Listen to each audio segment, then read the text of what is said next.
Hi, welcome to How Literature Can Save the World, where we explore the written word's impact on our culture and our relationships with ourselves, each other, and the environment. I'm your host, Michelle R. Brady. I am a writer, editor, and attorney who just wants to talk about how we use the power of words for good and where you can find the ones that will help you see the world in a different way, like traveling without leaving your house. So, grab a drink or a blanket or an animal to pet, and let's begin to make our lives more meaningful one book at a time. The trouble that mankind makes is that he thinks he's Italian, he's German, he's Spanish. We're all humans on this beautiful paradise is our earth. I am thrilled to introduce Dr. Mara Karlin today. Dr. Karlin is professor of practice at the School of Advanced International Studies at Johns Hopkins and a visiting fellow at the Brookings Institution, and is a former Assistant Secretary of Defense for Strategy, Plans, and Capabilities. She's the author of multiple books, one of which is The Inheritance, America's Military After 2 Decades of War. So welcome, and thanks so much for your time and your open-mindedness because I know this is not your usual venue. Well, thank you for having me. I'm always excited to talk about books. Okay, so anything you don't want to discuss is completely fine, but I was hoping that I might start with you. What got you interested in international security, in defense, in foreign policy? Where were those seeds planted and by whom? I know for me, a lot of the things that I ended up doing, kind of rambling through life, but a lot of them started with books, but they also started with people. So I'm just curious, how you got, interested. Sure. Well, I grew up in Wisconsin, and my family's originally from Iran. So I was kind of always interested in the world. I was like the kid who read Time and Newsweek. Um, I have a really strong memory, though, of reading From Beirut to Jerusalem by Tom Friedman, where he's in kind of both of these countries at these transformational moments. And I just remember thinking, like, gosh, that's really fascinating. But I sort of put all those interests into a box because the plan was to go and be a lawyer, as all good political science majors are supposed to. So I sort of followed that plan until I did my junior year abroad. And that sort of like shattered any ideas I had of what I was going to do. So talk to me about the year abroad because that sounds amazing. So I spent my junior abroad in two different programs. The first is a program called Semester at Sea, where you live on a ship and you sail around the world. So we were going to all sorts of just fascinating places. And this was the voyage of the millennium, which I realize sounds really dated now, but was like a big deal. It was the last voyage before the year 2000. And I remember, we were going to places like Bosnia and Croatia, and I sort of had this vague understanding of a conflict that had ended in that area not terribly long before, trying to understand what was going on. And then I went and spent my next semester in Jerusalem and traveling around the Middle East. And this will also sound dated. It was a moment where there was just a lot of optimism in the Middle East. There was going to be the final status talks, as folks expected, between the Israelis and the Palestinians. It was sort of just a question of when sort of peace might happen with the Israelis and Syrians and Lebanese as well. And so I was just kind of like intrigued by being in these places where all of this stuff was changing and trying to understand what was going on. But I left with all of this optimism. And then I came home, and a couple months later, that all really got devastated. So the final peace talks ended. There was kind of this upsurge in violence known as the Second Intifada. And I was just trying to figure out like what was really going on here. And so I made, of course, that big decision to not go right to law school. Spoiler alert, that still hasn't happened.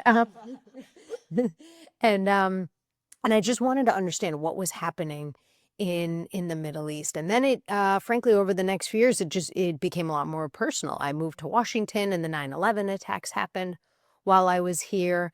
My college cafeteria got blown up by a suicide bomber. My favorite professor got attacked in the violence, and I just wanted to figure out like what was going on. How do I understand this region and what's happening? And that kind of all got me to security issues and defense issues as sort of the fundamental thing to study. And I mean, I guess I could say the rest is history, but I think that really was kind of the plastic moment as I made my shift.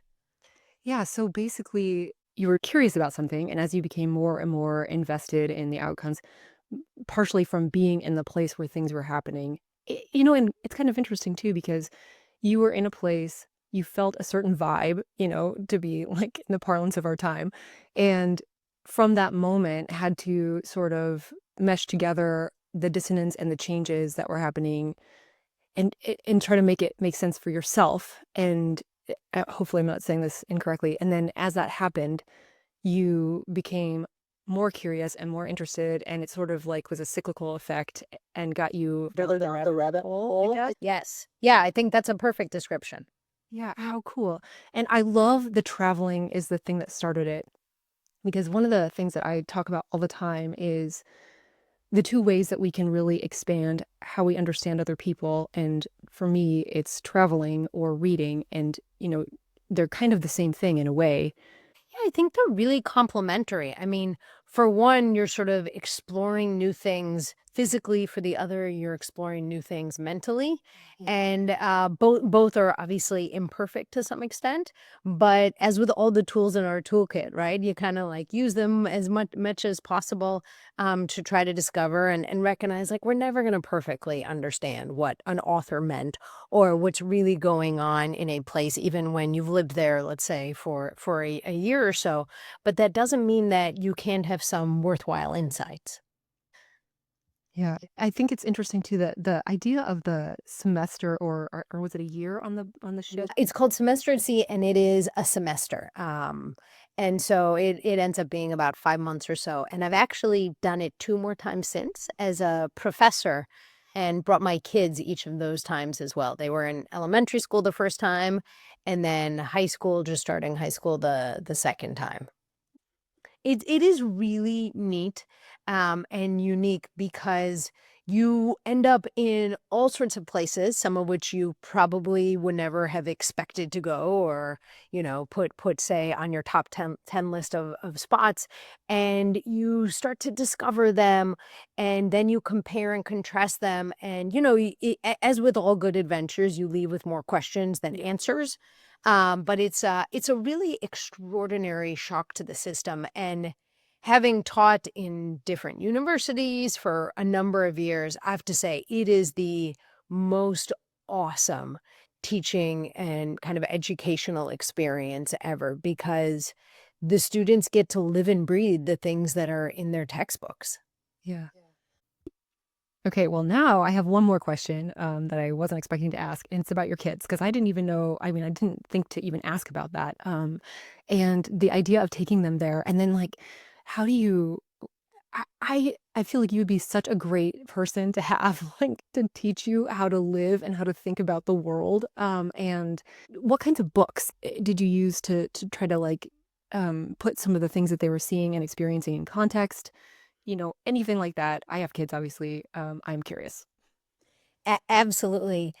So what we tried to do is it was find books that would resonate for their ages. Um, So when they went as younger kids, as elementary school, it was a lot of comic books from different places, right? So, we were wandering around India and went into a shop and bought comic books for them to go through, because we knew that that would sort of pick their interest. Okay, well, so I'm going to just transition right now because when I was writing my first novel, I was really struggling to put into words, how I felt about the dissonance between the words people used when they were referring to veterans and then the way they acted. So one of the things that, you talk about is that this crisis of caring in your book, and it just really resonated with me. And so although I loved your entire book, I'm sure you've talked about this so many times. But would you mind summarizing your argument in the regard of the crisis of caring? Yeah, thank you so much. So, I talk about a couple different crises in my effort to try to understand the legacies of the 9/11 wars on the military. And the crisis of caring, as you note, is one of them. Effectively, I was trying to look at the military's relationship with US society. And as you know really well, only one half of 1% of Americans serves in the military. Because of things like base consolidation, there's, frankly, wide swaths of the country where one can live and just never meet anyone in the military and never interacts with anyone. And when I was researching this book, I did about 100 or so interviews with senior military leaders or just retired senior military leaders to kind of hear the story through their words, right? To try to figure out what do they think the military's inherited. And I was really struck by this piece in particular. Look, nothing was asked of the American people after the 9/11 attacks, right? We weren't asked to pay, we weren't asked to volunteer, like we just weren't asked to do much. And so it's probably quite logical that on the whole the public gave pretty little thought to who fights, why they fight, what that has cost them. What struck me in looking at what I call this crisis of caring was how I heard from so many senior military leaders their sadness, perturbation, frustration with the American public not paying attention and not really caring about what they were doing or what happened to them. Folks said things like, "We've got a warrior class and everybody else." One said, "Thank you for your service," is more like, "Thank you for allowing me not to think about the military or my family being forced to join." And so there was this kind of real disconnect that existed between those who serve and the public. It was really, really striking. What I found sort of astonishing is that the Vietnam War kept coming up. And what would happen is the interviewees would raise the Vietnam War when talking about the relationship between the American public and the military. And this was seen as a bad case study, of course. They would say, folks mixed up the war and the warrior. That meant effectively, if you didn't support the war in Vietnam, you were unkind to those who served. And, we have seen a lot of evidence of that. Folks would be spit on in uniform or treated poorly back then. And so in the interviews, these senior military leaders would then highlight this was different in the 9/11 wars. The public didn't mix up the war and the warrior. Effectively, though, what they ended up saying is while they didn't mix them up, they were supportive of those who served, but largely disinterested. And I found that there was, frankly, a lot of kind of bitterness and even anger that would emerge as we were doing these interviews when we got to this part. A real perspective that the public doesn't understand those who serve, what they've done, why they've done it, what they've sacrificed. And it made me wonder a little bit as well the extent to which those folks also understand the public that they are representing. And I'll just wrap by noting I read a poll a couple of years ago that more than half of 9/11 veterans believed Americans who didn't serve should feel guilty. So there's a two-way street going on here where it's not a terribly healthy relationship. It's not constantly on the news. There's so many other things going on, and their lives really didn't change. And you talk about that too in the book that, it's a different thing when you're taxed for the war. When people are drafted, not necessarily, you're not advocating for the draft, but that they're engaged, that there's a shared sacrifice, and people then are interested in what's going on because they have skin in the game, and when you don't have skin in the game, why would you care, especially if your life is just the same as it was before? And you've done your part by not treating anybody badly when they get home. So, what's the issue?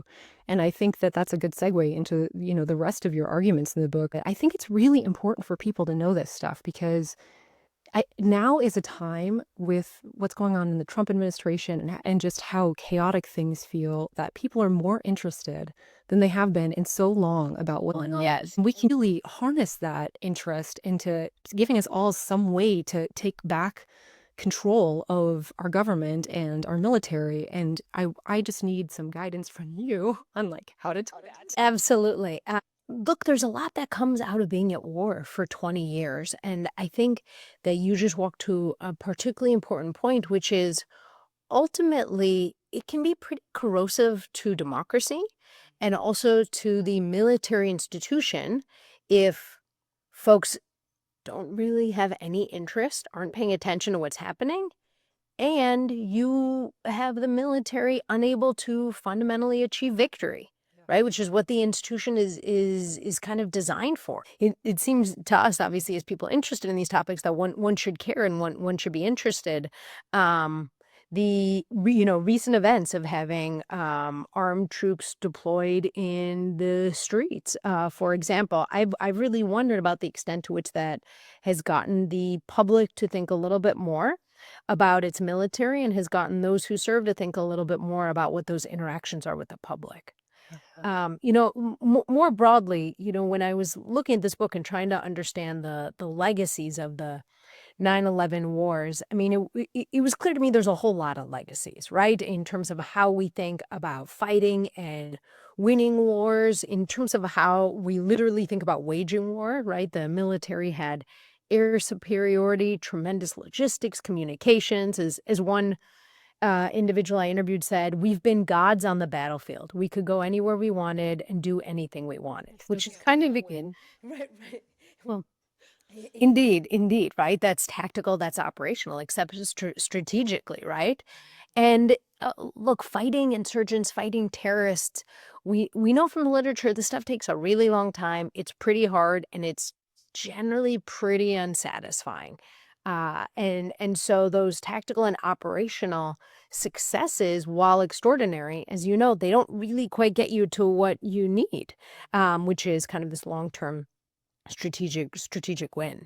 I was also really interested not just in looking at the relationship with the American public, but also in terms of how the military kind of looks at itself based on this whole experience. And I will tell you that was actually the very hardest chapter to write of this book. I ended up terming it the crisis of confidence. How the military looks at kind of why it was fighting and what victory looks like. And there was a lot of uncertainty that came out of these interviews. Folks saying things like, everywhere I go, I hear we don't win anymore. Or after 12 years of nonstop deployments, I'd like to be a part of a war we won.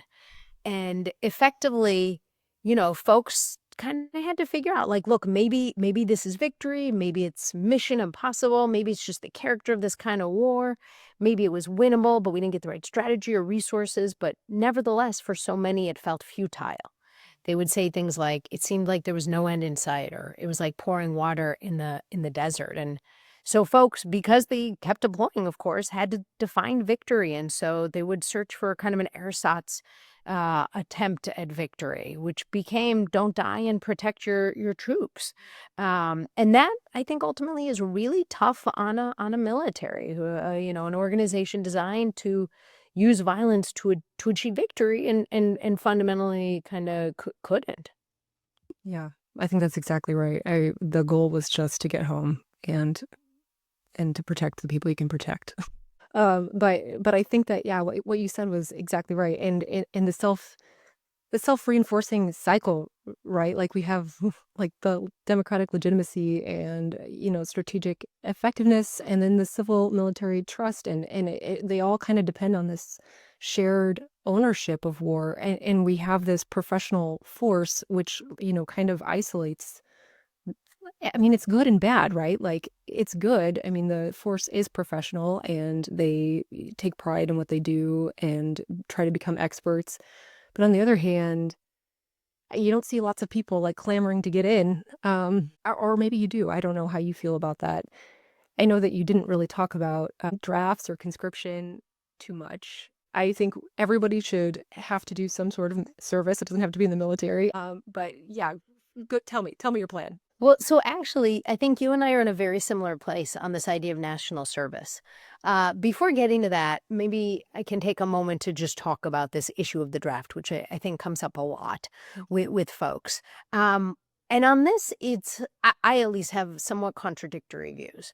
So if you just look at like the academic literature, it turns out that absent an existential threat, draft militaries are usually not as effective.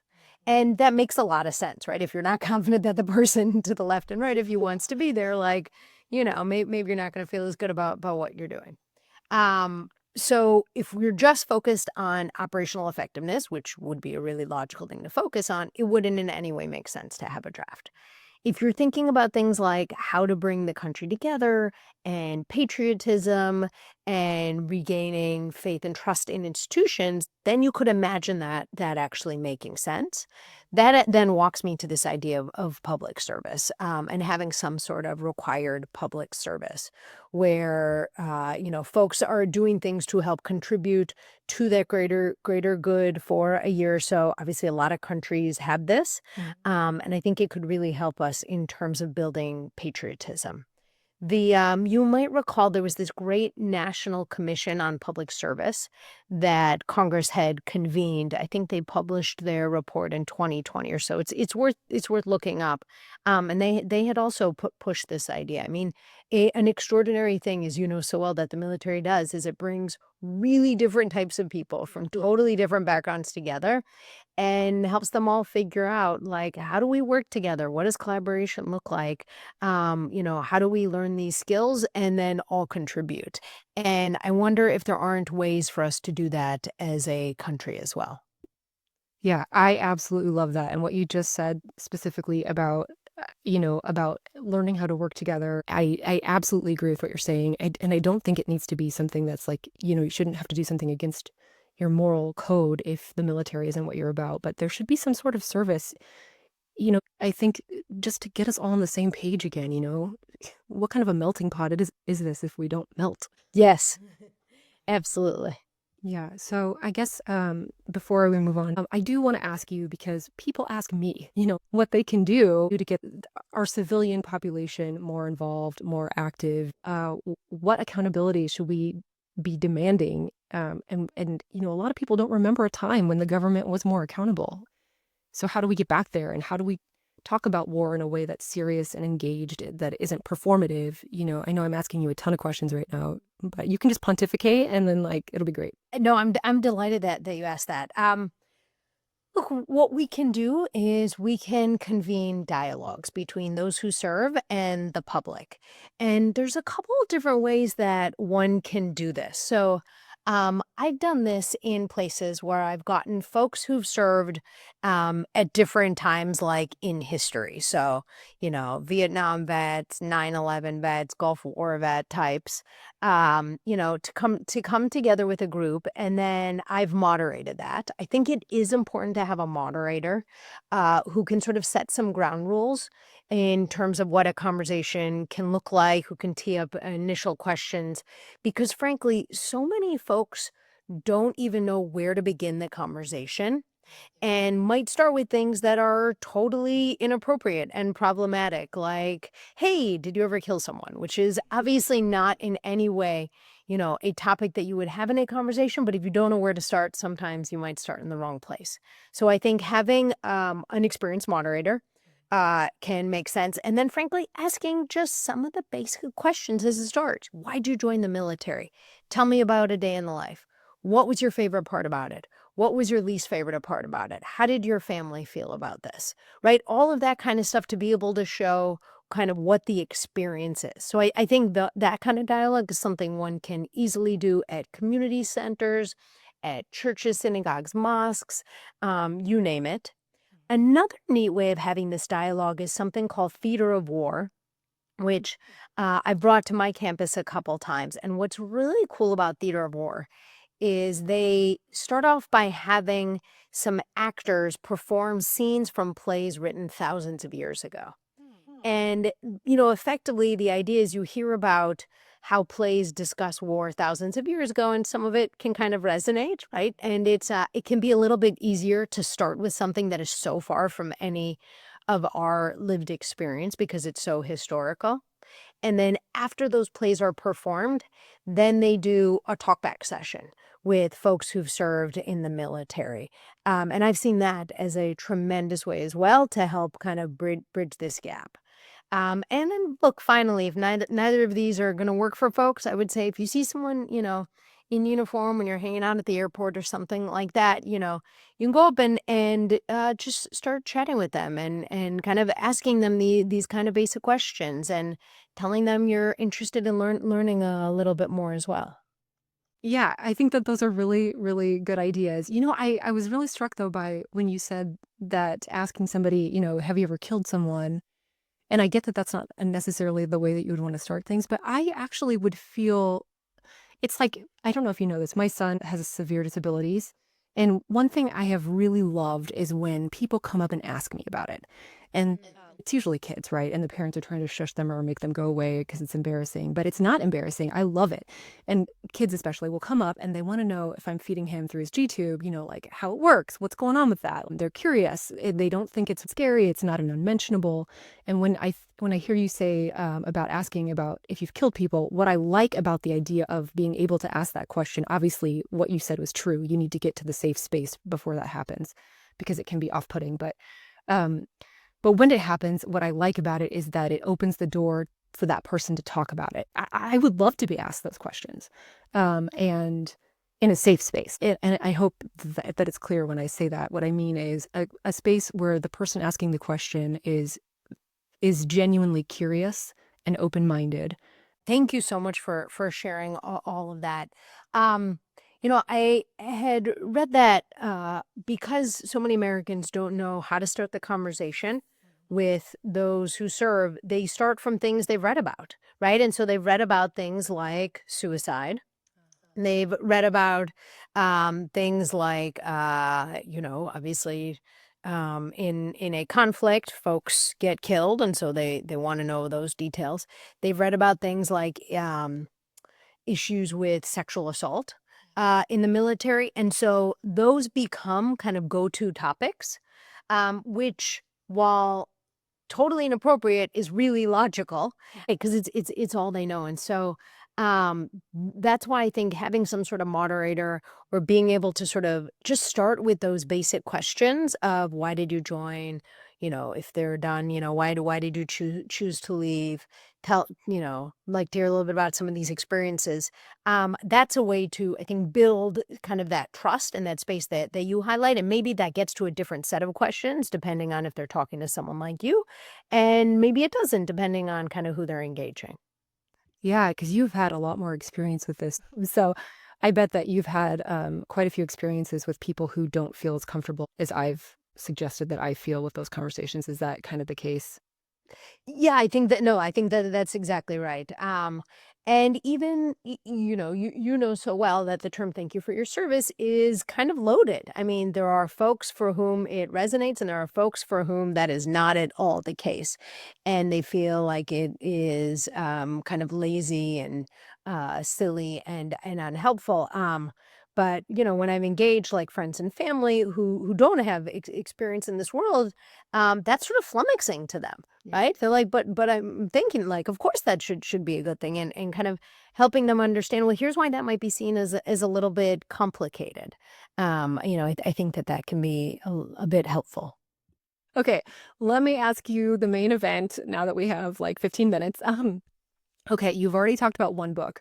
What other books did you read like as a kid or growing up that really changed the way, you thought about the world or that you thought about yourself, like Windows and Mirrors? And it doesn't have to be fiction, it can be anything that you want. I would just love to have a list that we can share with people. Absolutely. Okay, so a couple books that have really shaped my thinking. Um, so one is a terribly clunky title, The Structure of Scientific Revolutions by Thomas Kuhn. The book's a little clunky, all of the things. I read it, oh my gosh, almost about 20 years or so ago, and it hit me hard. Mm. Um, and it's because it really made me try to understand paradigm shifts and the criteria for thinking through if they're happening, the contours of what they might look like. I thought it was extraordinary. Another book that I really adore is called Thinking in Time by Dick Neustadt and Ernie May. And what I love about this book is effectively it accepts the fact that our human brains are only so big. And so they have to find patterns, which means we therefore turn to analogies all the time, right? I mean, folks will be like, oh, this was just like that. Or, I mean, I was talking about how in interviews for a book on what the military inherited from the 9/11 wars, folks kept talking about the Vietnam War, Yeah. right? So kind of the presence of analogies. And what I love about it is the book gives you kind of all these tips and tricks for how to use analogies smartly. So that's always a fun one. Uh, there's a book I really enjoyed a long, long time ago, but it's still when people say to me, I'm trying to understand the Middle East, the very first book I always recommend to them is a satire by Christopher Buckley, and it's called Florence of Arabia. And the reason I recommend it is it's because it's this masterful reminder that there are so many layers. And even when you've spent so much time trying to understand and live and breathe an issue, there are layers you're just not going to get. And it's important to recognize that. You're just not going to know that they exist or realize what they are, and yet they could have an outsized impact on what you're trying to do. Okay, what have I not asked you that I should have asked you? What have you not asked me? I didn't ask you a ton of stuff. Like, A lot sounds like a book. And I can't define it all. Gosh, I have to think about that. What have you not asked me? Um, I don't.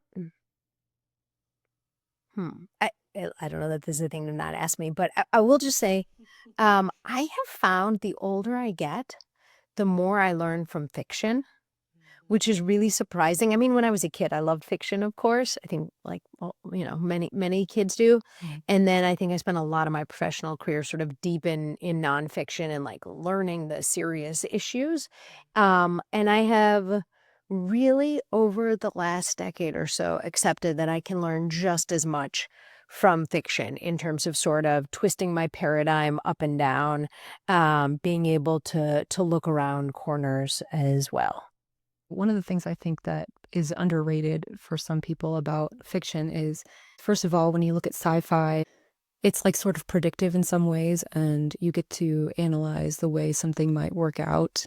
Um, Totally safe space. It's a safe space to kind of like, if this happens, then this could happen. And if this happens, then what about that? And another thing I was thinking about is just the idea of really exploring extremes. Like you're not wedded to what actually happened. You can make the events of something fit how it feels, and then it can feel that way for other people, and they can emotionally experience something. Or there's just a lot of truth in there that we shouldn't shy away from. I think that's exactly right. So I've spent a lot of my career as a policymaker.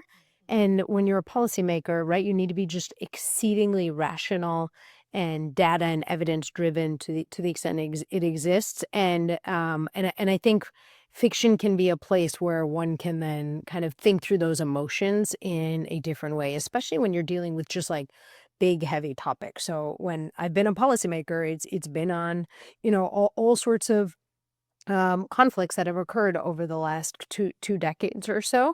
And so I wonder if there's not some sort of connection there about fiction being sort of the space to examine that stuff.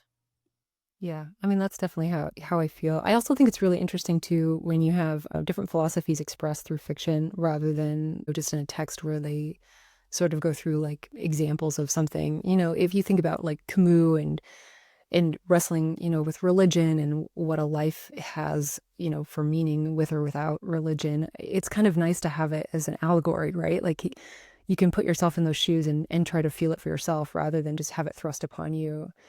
And then it can be manipulative that way though too. Like to your point, it's nice to have facts and figures because those things are very, objective, and or they should be at least, but they can be manipulative too.